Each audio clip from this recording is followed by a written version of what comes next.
All right, hello and welcome to this training. As you can see from the title, what we're going to be talking about today is how I accidentally discovered a glitch in human productivity. And as you can see from the overview, what we're going to be talking about more specifically is first the overview itself, the day everything broke, the glitch I found by accident, how to exploit the glitch every single day, the review, and then finally your action items for the day or the next few days. So before we get started, if you want to work with me one-on-one, make sure to book a call from the link in the description. If you want this document along with this training, make sure to join the free community again from the link in the description.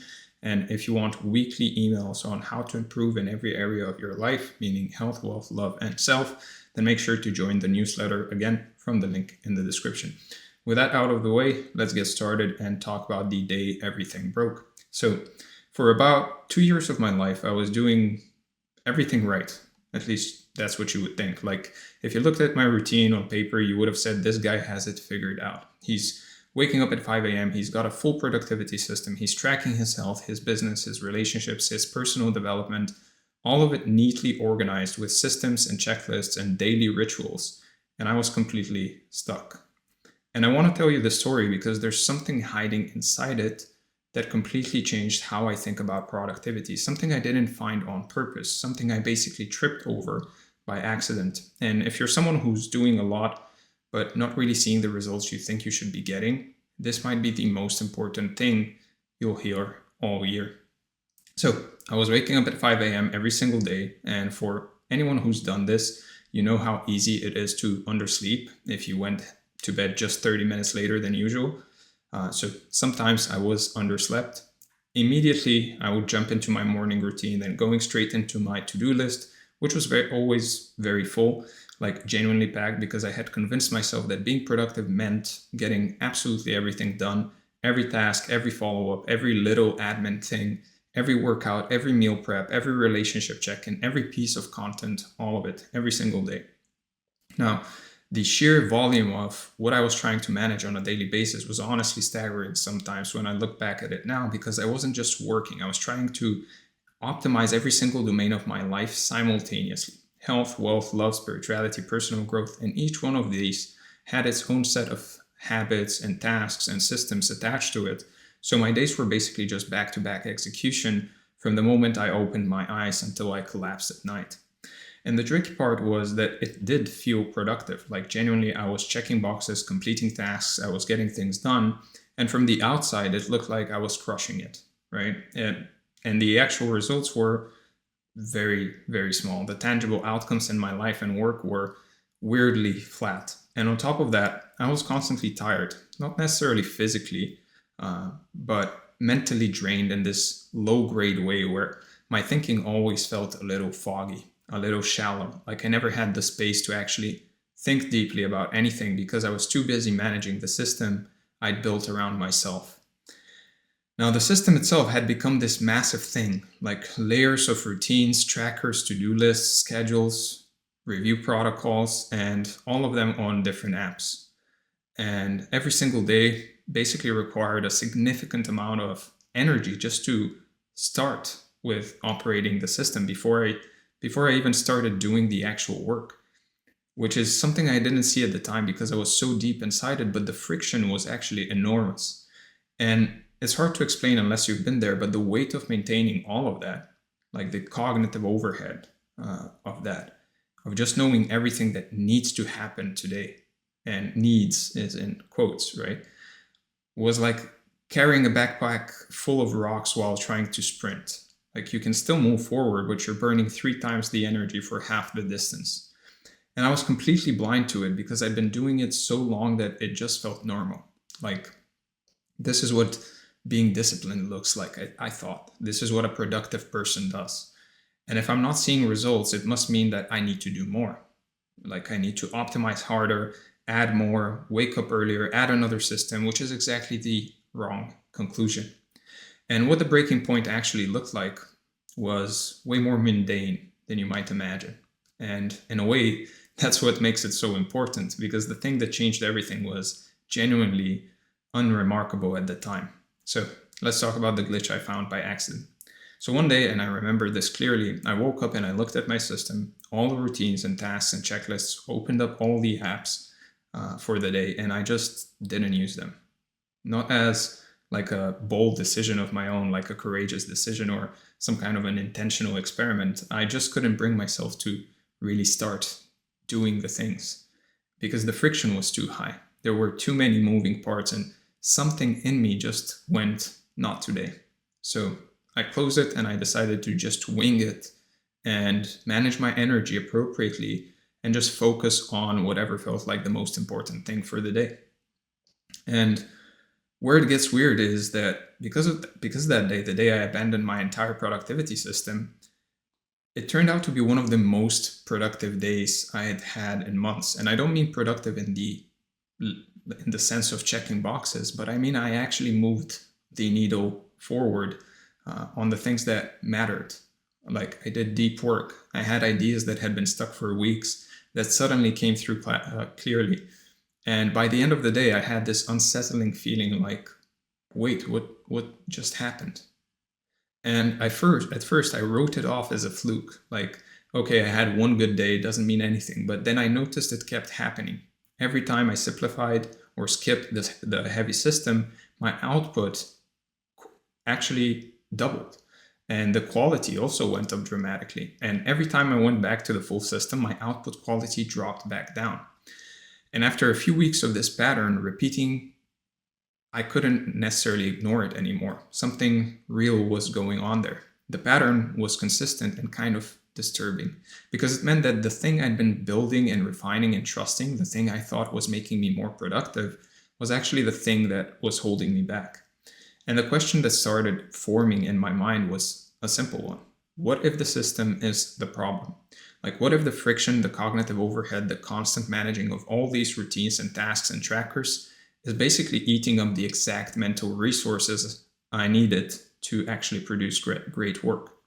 So I started digging into this, and what I found basically confirmed exactly what I was experiencing, because there's this researcher named Leidy Klotz who wrote a book called Subtract, where he presents this fascinating finding that humans have a deep cognitive bias towards adding, meaning when we encounter a problem, our default instinct is to add something to our life. A new habit, a new tool, a new system, maybe a new relationship, rather than remove something, even when subtraction is objectively the better solution. And this connects to what cognitive scientists call cognitive load theory, which basically says that your brain has a fixed amount of processing power available at any given moment, and every single task, decision, system, and open loop you're managing is really consuming a portion of that bandwidth. So the more stuff you're running simultaneously, the less processing power is available for the actual deep thinking and creative work that produces real results. And this is the glitch right there. Every low-value task on your to-do list, every maintenance routine, every tracker you update, every small decision about what to do next, all of that is stealing cognitive resources from the high leverage work that actually moves your life forward. And you can feel it happening in real time because it's invisible, but it is there, and it just shows up as that vague feeling of being foggy or drained or not in the zone or having quote unquote mental fog. So once I understood why it was happening, I basically rebuilt everything from scratch. And the principle was simple: make it as simple as possible and as quick as possible to use. So subtraction first, ruthless elimination of anything that wasn't directly producing results. And what I ended up with was something radically simpler, basically a system that was maybe 30% of the original moving parts that did 10 times the actual work for me. Because now my brain had room to breathe, it had room to think, it had room to actually process and access the deeper cognitive states where the real output happens. And I'm talking about stripping it down aggressively. Like, I removed entire categories of daily habits. I deleted most of my recurring tasks. I stopped tracking things that felt important but weren't actually moving anything forward. And each time I removed something, I'd wait a week to see if my life got worse. And almost every time it got better, or at least nothing changed, right? Which tells you how much of what we call productivity is really just busy work and just habits that we saw on YouTube or on any other social media platform for that matter. And we thought, hey, I need to add this to my life. And at the end of the day, we end up with like 30 habits and tasks and things that we think we need to to do every day to feel good. And what was left after all of this cutting was essentially just a handful of high leverage activities and habits, the things that when I did them consistently in a focused state actually produced a measurable outcome in my work or in my life and in my subjective well-being. And everything else was either eliminated entirely or bashed into a single low energy admin block once a week, which obviously freed up an enormous amount of cognitive bandwidth for the work that actually mattered. And the thing that nobody tells you about subtraction is that the value isn't just in the time you save, it's in the mental space you create. Because when your brain isn't constantly managing 47 open loops and microtasks, it naturally drops into a deeper, clearer operating state where ideas connect faster, your decisions become easier, and the quality of your thinking just overall goes through the roof. And that state was available to me the entire time, and it is to you. I just couldn't access it because my own system was blocking the door. And the beautiful irony of the whole thing is that I spent years adding more and more to my productivity system, thinking that that's what would get me unstuck, when the actual exploit, the actual glitch, was really removing things, right? Until my brain could finally do what it was designed to do. And now that I understand this principle, I see it everywhere in my clients and people I talk to, and basically anyone who says, I'm doing everything right, but nothing is really changing. And the answer is almost always that they're doing too much. And the system they built to help them is really the very thing that's keeping them stuck. Or at the very least, they're doing a bunch of things that they shouldn't be doing or are not helping them in any way. And look, some people will hear this and immediately start simplifying on their own, and that's great. But if you're someone who wants to collapse the timeline and make a complete transformation in your health, wealth, relationships, and self, I work with a small number of people one-to-one to do exactly that. And you can book a free call with me using the link in the description below. And even if you're not sure whether it's the right fit, the call itself will give you more clarity in 30 minutes than you'd get in months of trial and error on your own. So just allow yourself to take that step. And at the minimum, you'll walk away knowing exactly what's been eating your bandwidth. Now, with that said, let's talk about how to actually exploit the glitch every single day. So now you understand the glitch, the fact that you're most likely doing too much and your brain can't access its deeper gears because of it. And the real question is, how do you actually apply this every day? Because understanding the concept is one thing, but restructuring how you work and think is something entirely different. So let me walk you through the exact process I use now to exploit this every single day. And it's way simpler than you might think. So the first thing you need to do, and this is honestly the hardest step, but it is the first one. It's hard because it requires you to be brutally honest with yourself. And that is to audit everything you're currently doing and ask one question about each task, habit, or routine. Is this directly producing a result I can point to, or does this just feel productive? And I want you to be ruthless about it, because your brain will try to justify everything. It will say, well, I might need this later, or this is important for my development, or whatever. And in most cases, that's just the addition bias Klotz talks about, your mind's natural resistance to subtraction. And what helps is really sorting everything into 3 categories: things that directly produce results, client work, deep creative work, revenue generating activities, things that support those results, meaning basic health, key relationships, essential admin, and then everything else. And that third category, everything else, is where 60 to 70% of most people's daily lives are. And most of it can be eliminated or done once a week without any negative consequences. And it takes a certain amount of courage to actually cut things, because we've been trained to believe that more effort equals more results, and letting go of habits and routines that feel virtuous can really trigger anxiety. But the evidence will speak for itself within the first week, because the mental clarity you experience when you stop managing 30 daily tasks and start managing 5 is genuinely shocking. And if you're scared to cut something permanently, just remove it for a week and see what happens. I can bet money that in 8 out of 10 cases, absolutely nothing bad will happen, and you won't even miss it. You won't even feel a difference, which tells you everything you need to know about how much of your system was actually serving you. Now, once you've stripped it down, the second move is really protecting the space you've created, because the natural tendency is really to slowly fill it back up with new tasks and new systems and new habits and new relationships, which is the addition bias creeping back in. And you have to treat that open space as sacred, as the most valuable asset in your entire productivity system, because that space is where deep work actually happens. It's also where real thinking lives and where the real results come from.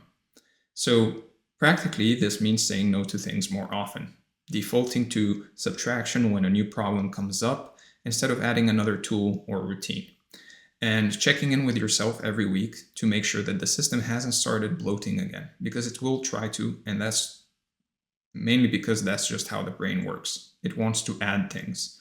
It's easier to add than to subtract, because when you subtract, you have to prioritize. Now, the rule I follow now is pretty simple. If my system takes more than 5 minutes to set up for the day, then it's too complex, because the whole point of that system should be to do work. It should be so light that you barely notice it's there, meaning it should free up maximum cognitive bandwidth for the actual work that matters. And this is basically the second law of thermodynamics that applied to your life, and we've talked about it before. Because entropy says that every system naturally moves towards disorder over time, unless energy is deliberately applied to maintain it. And your productivity system is no different. It will always drift towards complexity, towards more tasks, more tools, more layers, unless you actively resist it. Which means simplification isn't a one-time event. It's an ongoing practice of fighting the natural tendency of everything to become more complicated. And what most people don't realize is that every single thing you add to your system increases the total entropy you have to manage, because each new element interacts with every other element, creating exponentially more potential disorder. So the real cost of adding one more habit or one more tracker isn't just the time it takes to do it. It's the invisible maintenance energy your brain spends keeping the whole system from falling apart. And that's energy that could be going straight into the work that actually matters to you, to creative, deep work. So not only are you increasing, not only is entropy going to increase over time by more tasks appearing, more habits appearing, more systems, more apps, etc., but each one of those exponentially create more entropy because they connect with each other, essentially. They interact with each other. And so in the third piece is what you actually do with the freed up space. Because subtraction on its own just gives you time. But the real leverage comes from using that time in a specific way, which means single focus, deep work blocks where you pick one thing, the highest leverage thing, and you then pour all of your now freed up cognitive resources into it for 60 to 90 minutes without switching. And I can't emphasize this enough. One thing, not three things, not a few priorities, one thing per block. Because the research on cognitive switching costs is very clear. Every time you shift your attention from one task to another, your brain pays a tax. And that tax isn't small. It can take up to 25 minutes to fully re-engage with the original task after an interruption. So every switch is essentially resetting the clock on your focus. And when you combine subtraction, meaning fewer things consuming your bandwidth, with single focus depth, meaning all available bandwidth is now directed at one high leverage target, the output compounds in a way that can be hard to believe until you experience it, because you're basically concentrating all of the cognitive energy that used to be spread across 30 tasks into one task, and the results reflect that concentration. Now, most people find that they only need 2 or 3 of these blocks per day to produce more than they used to produce in a full week, which means you actually end up with more free time, more energy, and better results simultaneously. And I know it sounds like it shouldn't be possible, but it's the direct consequence of exploiting the glitch. Now, the last piece is really important here, because what will happen is you most likely will have a lot of free time after you implement this. And the last piece is really learning to tolerate boredom, and having some boredom tolerance, because when you simplify your life, it can feel empty at first, like uncomfortably empty, or in other words, uncomfortably peaceful. And your brain immediately interprets that emptiness as a problem, as something being wrong. because you've spent years basically equating busyness with progress. So when you suddenly have more open space in your day with nothing scheduled, nothing to check, nothing to manage, every instinct in your body screams, fill it, add something, you're falling behind. And this is exactly the trap, I think, that pulls people back into complexity, because the discomfort of having less to do is so unfamiliar that most people reflexively start adding more and adding more things again. And it usually happens gradually, like a new habit here, a new tracker there, a new morning routine they saw on YouTube, another habit that they think they should do. And within a few weeks, they've rebuilt the exact bloated system they just escaped from. Not because they needed any of it, but because they couldn't sit with the feeling of having space. And what I had to learn, and what you'll have to learn too, is that boredom is the signal that you're doing it right. It means your brain finally has room. It means the cognitive bandwidth is available. And if you can just stay in that discomfort for a few days without reaching for something to fill it, well, something incredible happens. Your mind starts using that space on its own. Deeper ideas start to surface, connections form that couldn't form before, and the quality of your thinking generally, overall, shifts in a way that makes all the grinding you used to do look almost comically inefficient. So, with that said, let's go over the review. We talked about the overview, the day everything broke, the glitch I found by accident, how to exploit the glitch every day, the review, and your action items for the day or the next few days. First, this week, write down every single task, habit, and routine you do daily and sort them into 3 categories. Directly produces results, supports results, and everything else. And then eliminate or batch everything else into 1 block per week. Then rebuild your daily system from scratch with a maximum of 5 core activities. And if your system takes more than 5 minutes to set up for the day, keep cutting until it doesn't. And then for the next 30 days, do 160 to 90 minutes single focus deep work block per day on your highest leverage task, and track the results so you can see the compound effect of subtraction plus depth working together. With that said, I hope this was valuable. If it was, let me know in the comments. Give this video a like and subscribe to the channel if you want to see more. Again, if you want to work with me one-on-one, make sure to book a call from the link in the description. If you want this document along with this training, then join the free community from the link in the description. And finally, if you want weekly emails on how to improve in every area of your life, meaning health, wealth, love, and self, then make sure to join the newsletter, again, from the link in the description. Thank you for being here. Thank you for the support, and I'll see you in the next one.